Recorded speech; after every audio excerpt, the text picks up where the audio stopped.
The Liberators played such an important role. They give testimony. They give eyewitness testimony in a different way.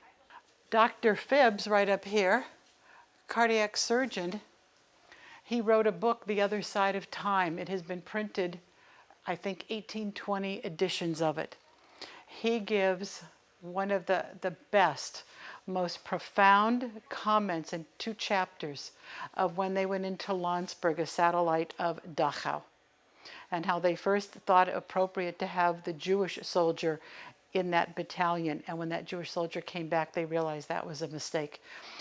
I'm not going to tell you everything of that chapter, but he said in all of his medical training, never did he see a human form alive or near death in the condition that they saw the survivors.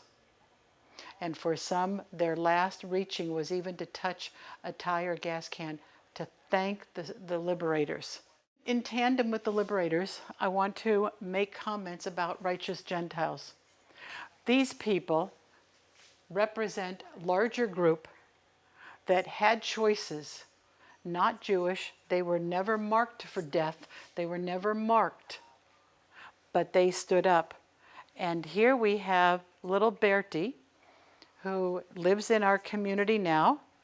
As an infant, her parents made the horrible, gut-wrenching choice to have her live with others to survive the war. She was moved around because if you were in hiding, you didn't get to stay in that one place.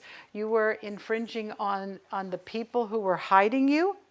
Here's Bertie more recently talking. And so for your survival and theirs, you were constantly moved around. What's miraculous for Bertie is her parents survived. They were reunited, and she was able to reattach, if you will, and accept her parents. That was not always the case. Hermina Assems lived in Amsterdam. She had a little baby, Nicholas, and in that pram, the whole bottom was a false bottom. Sometimes the false bottom was used with ammunition. She had names of people that they were moving and into hiding. She got picked up. She got picked up by police. That's right here. And they kept looking and trying to match her profile. And they say, but your nose doesn't match these on this chart. And she'd say, I'm not Jewish. And they'd look again. And she kept saying, I'm not Jewish. She ended up being taken away.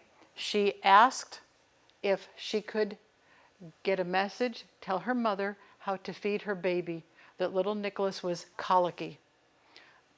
They escorted her to her apartment.